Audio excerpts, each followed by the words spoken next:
Olá a todos. Começamos aqui a primeira edição do ABOcast. A ideia aqui do ABOcast é receber convidados, pesquisadores que com frequência publicam em oftalmologia no Brasil e fora. E a ideia também foi aproximar tanto a revista quanto essa parte acadêmica dos mais novos. Hoje a gente vê uma demanda diferente desse pessoal mais novo, dos residentes, em coisas mais digitais, podcast, uma forma diferente de entregar, né, esses dados, os resultados de pesquisa, para esse pessoal que está começando a entrar e, quem sabe, não trazer mais interesse desse público, em especial para a nossa revista, os Arquivos Brasileiros de Oftalmologia. A ideia foi trazer dois residentes, a gente está recebendo aqui hoje, a Valéria Sec, a Valéria, residente do terceiro ano da USP de Ribeirão Preto. Estamos recebendo também o Vitor Emeri, o Vitor também é residente do terceiro ano, da Fundação Tino Ventura, e a gente sempre vai revezar entre residentes e instituições diferentes para tentar contemplar o maior grupo de residentes de instituições possíveis. O nosso entrevistado desse primeiro episódio, o Dr. Leopoldo Magacho. Qual que vai ser a dinâmica aqui, Leopoldo?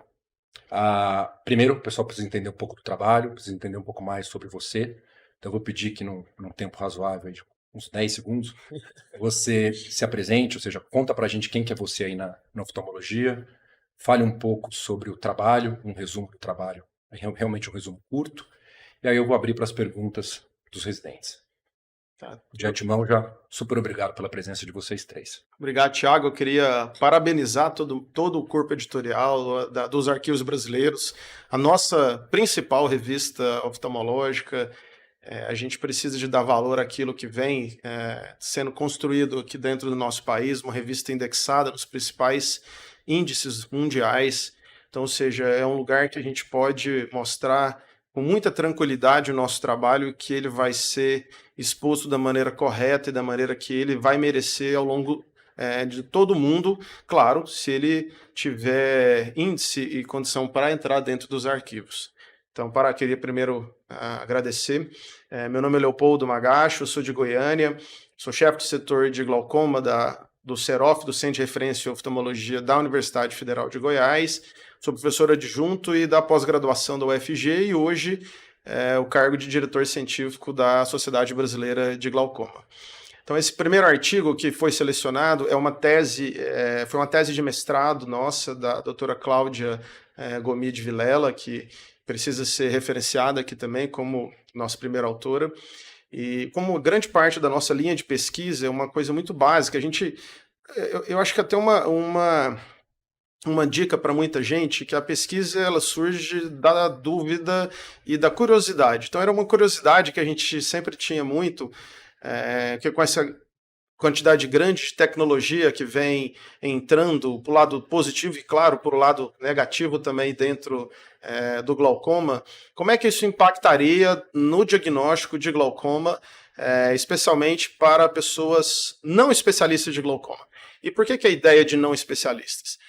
Se a gente for pensar, é óbvio que não tem números concretos, números reais, da quantidade de pessoas com glaucoma que são tratadas por pessoas não especialistas, mas principalmente o primeiro diagnóstico e grande parte do segmento das pessoas com glaucoma são feitas por médicos oftalmologistas que são gabaritados, porque dentro da formação de vocês, existe também a formação dentro do glaucoma, que é uma doença que tem uma prevalência, vamos dizer assim, bem considerável, 3,4 acima de 40 anos, fora aquelas subdiagnosticadas, né? Então a ideia era são exames já pré-estabelecidos, foram 80 casos, vamos dizer assim, de pacientes com glaucoma, que a gente dividiu metade e metade. O primeiro set de pacientes, eles receberiam só a retinografia, no segundo set a retinografia com campo visual, o terceiro retinografia mais OCT e o quarto a retinografia, campo visual e OCT. E foram enviados para 20 oftalmologistas formados com diversas subespecialidades, oftalmologistas gerais, e eles foram informados que a metade das pessoas tinham glaucoma e a metade daqueles casos não tinham glaucoma.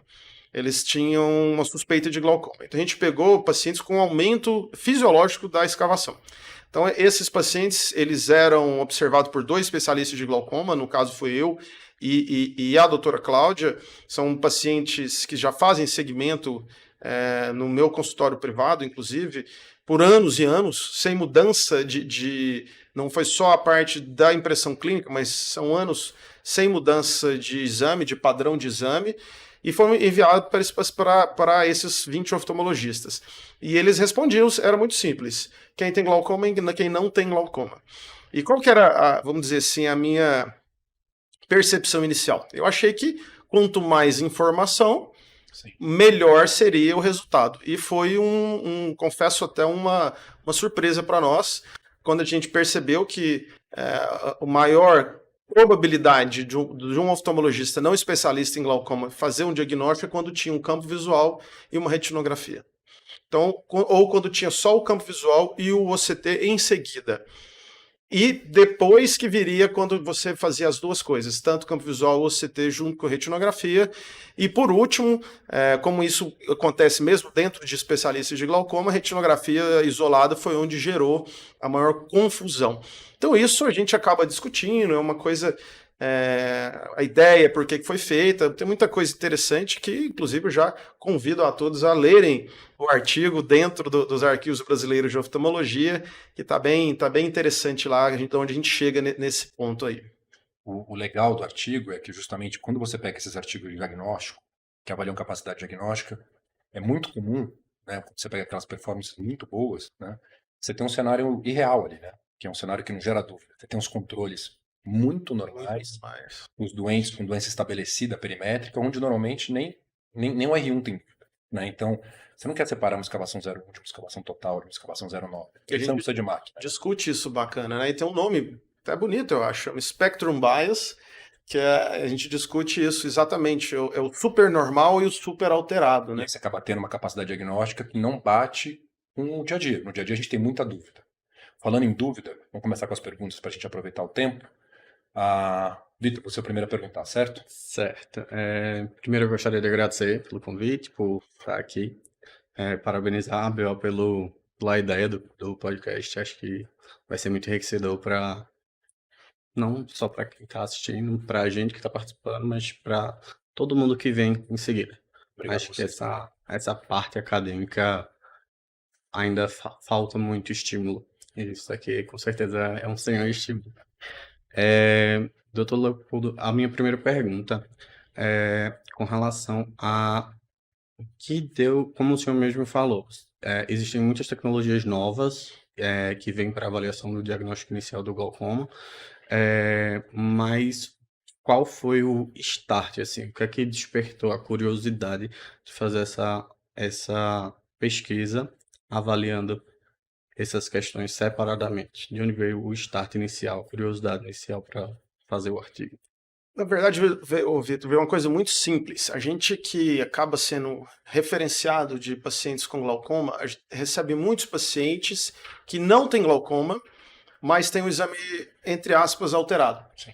Então, essa foi a primeira coisa a gente receber. Então, aquele paciente chegava com aumento de escavação, às vezes uma red disease, ou uma green disease, enfim, um OCT alterado ou um campo visual, entre aspas, alterado, e às vezes a gente via claramente que aquilo era, às vezes, uma fadiga, um efeito de fadiga, um efeito aprendizado, ou às vezes o paciente tinha um aumento de escavação, foge um pouco do banco de dados. É importante a gente dizer que exame, na verdade, ele não fala se o paciente é doente ou não é doente. Ele faz uma comparação, o OCT, por exemplo, com um banco de dados que teoricamente são doentes.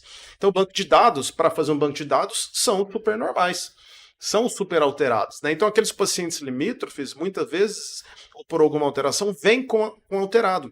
Então, começou a surgir a dúvida nesse ponto. O paciente chegava, às vezes, assim, 10 anos de tratamento, 15 anos de tratamento, ou pacientes ao contrário, pacientes com glaucoma, com campo normal, um glaucoma pré-perimétrico, que não eram tratados. Então, a gente precisa entender melhor o impacto dessas tecnologias no diagnóstico do glaucoma. Na verdade, aqui, Vitor, um conceito que às vezes o pessoal esquece, quando o paciente chega na tua frente ali, você está usando os exames para complementação diagnóstica, para fechar diagnóstico. Você não está triando, né? Então, às vezes, a gente tem a ideia de quanto mais exame eu faço, realmente você pode melhorar a tua sensibilidade.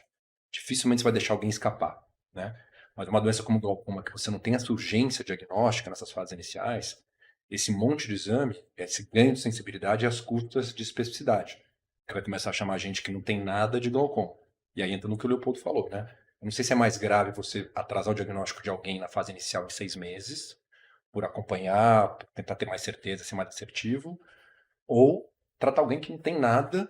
Às vezes pacientes têm o quê, Leopoldo? 45, 50 anos de idade. Esses pacientes são mais novos, esses suspeitos. Vai tratar esse cara mais 40 anos, por uma doença que ele não teve, aí ele não progride, você não sabe se é as custas do tratamento ou porque realmente ele não tinha nada, né?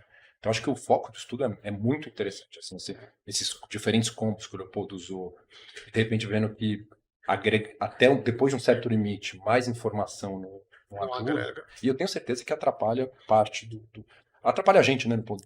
Então, você tem certeza que não tem nada, aí você pega o troço e vem vermelho. Eu acho que, inclusive, Thiago, eu acho que é uma dica que eu gosto muito de falar essa frase, quem me conhece talvez tenha escutado várias vezes. Quando você vai fazer uma avaliação de um paciente com glaucoma, esquece, o paciente às vezes chega com uma pasta com uma quantidade absurda de exames. Então, esses são meus exames. Eu encosto a pasta. Bom dia. Como é que a senhora está? Como é que o senhor está?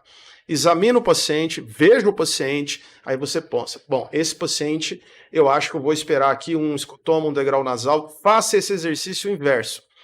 Trate a parte clínica de maneira prioritária como ela deve ser. Então eu acho que esse paciente realmente tem um aumento fisiológico de escavação. Vamos dar uma checada para fazer? Então isso ajuda muito a gente tirar aquela indução que os exames inicialmente acabam te trazendo também. Fundada em 1938, a revista Arquivos Brasileiros de Oftalmologia se consolidou como uma publicação científica de referência nacional e internacional. A ABO é indexada pela Cielo e também está presente no Web of Science, com fotos coloridas e acesso gratuito. Nossa revista científica se reinventou. A ABO, que já tinha uma versão online, agora assume formato exclusivamente digital, abraçando uma tendência mundial mais ecológica e com interação ainda maior entre o público. Onde você estiver, a principal publicação científica da oftalmologia no Brasil está também. Fique por dentro de todas as novidades no portal aboonline.org.br. Complementando, né, tudo isso envolve custos sociais para o paciente, para as instituições e para as políticas públicas também, né? Então, por exemplo, na pandemia, né, que a gente teve que manejar os recursos e colocar nas áreas mais urgentes, a gente teve uma redução de 30% dos exames da propedêutica do glaucoma. E no próprio artigo a gente vê que associar 2 exames, né, campo visual mais OCT, não aumentou a acurácia diagnóstica. Então, pensando nisso, né, a gente já conversou um pouco dos resultados, que nem sempre mais exames vão significar melhor manejo, melhor tratamento. Como que esses resultados poderiam ajudar as instituições a pensar em políticas públicas mesmo? Vale a pena eu pedir de novo esse exame para o paciente, atrasar 6 meses do tratamento ou não?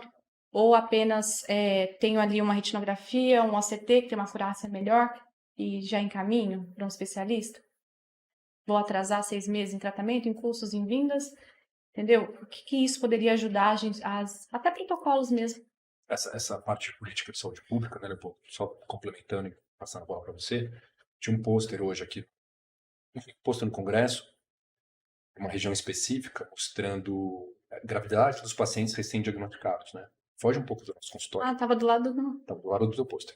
E um número bem grande de pacientes que já chegam com doença grave. Alguns já comprometiam a acuidade visual e nunca tinham ouvido falar de glaucoma, né? Então isso mostra que, assim, resumindo, a gente não consegue atender todo mundo.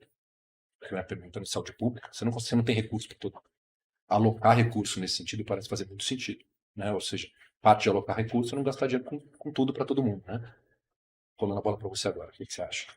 Porque acho que são 2 coisas que a gente pode falar, né? O mundo ideal não existe. Qual que é o mundo ideal? A pessoa vem lá 2 vezes por ano, faz todo o set de exames, você compara, porque assim, volta aquela bola do exame alterado. Eu acho que a gente comparar o paciente com o paciente mesmo é muito melhor do que você comparar o paciente com um banco de dados. Esse é o mundo ideal. Ele vai existir? Não vai existir. Então, o que é talvez assim, vamos fazer um exercício, uma bola para algum gestor, alguma pessoa, se todo paciente suspeito tivesse uma pequena triagem inicial, um oftalmologista treinado, generalista, que ele falasse, esse paciente me parece que está num estágio inicial de glaucoma, vamos fazer só o CT dele. Retinografia para todo mundo, obviamente, só OCT, ele não precisa de campo visual. Esse paciente aqui, a maioria do serviço público, como é que é? O inverso. Né? A gente, dentro lá da Universidade Federal de Goiás, é um serviço porta aberta, enfim, tem as coisas, é isso mesmo. Os pacientes já chegam precisando demais de tratamento. Casos muito avançados. Né? O OCT tem um efeito flor, a gente sabe que é muito, na verdade, se for pensar, é imenso. Aqueles pacientes, a gente precisaria de fazer o CT para eles todas as vezes. Vamos otimizar, eu vou mais além. Não é só o custo do serviço público. Imagina o paciente pegar, sair da casa dele, deixar de trabalhar, ir para o serviço, aí ele tem que pegar a fila para fazer o campo visual, depois ele sai, às vezes não consegue encaixar no mesmo dia para fazer o OCT, a retinografia tem que voltar no outro dia. Se a gente tivesse um sistema que a gente pudesse organizar, esse paciente vai fará campo visual a cada 6 meses e a retinografia. Ponto final. Eu acho que isso faz muito sentido para poder fazer esse tratamento, o segmento. Esse é o mundo verdadeiro e não o mundo ideal. Fechando essa parte de saúde pública, o que você tem que te perguntar? Como a gente sabe, né, muitos serviços que trabalham com o SUS, no que Valéria disse, são serviços que têm residente atendendo o paciente e fazem essa avaliação inicial do paciente que pode vir a ter glaucoma. Eu gostaria de saber, doutor Leopoldo, com relação à sua experiência e com relação aos estudos, o que o estudo mostrou, o que o senhor deixaria como mensagem para os residentes que fazem esse contato e esse manejo inicial dos pacientes suspeitos de glaucoma? Eu acho que eu vou. A pergunta é boa, hein? A pergunta é excelente. E eu acho que a mensagem, que na minha cabeça, isso é muito claro há muito tempo. Sinceramente, o Vitor, às vezes, na oftalmologia, ele quer se fazer plástico ocular. Você não é plástico ocular. Você é oftalmologista. Então, eu acho que a primeira mensagem para os residentes, para todos, primeiro, aprenda a oftalmologia. Então, nós vemos numa fase que a gente precisa saber oftalmologia. Eu sou especialista em glaucoma, faço quantidade muito grande de cirurgia de catarata, mas aparece na minha porta, às vezes, porque o paciente que te indica não sabe que você é um subespecialista em todos os casos. A pessoa começa a ter perda de visão, te manda, vai lá no Dr. Tiago, ele é um excelente, um dos melhores médicos que tem. Chega lá, a paciente está com uma DMRI, ela está com uma alteração grave, está com algum outro problema grave, e você precisa de fazer esse diagnóstico. Então, esse é um serviço, algo que todos nós precisamos fazer.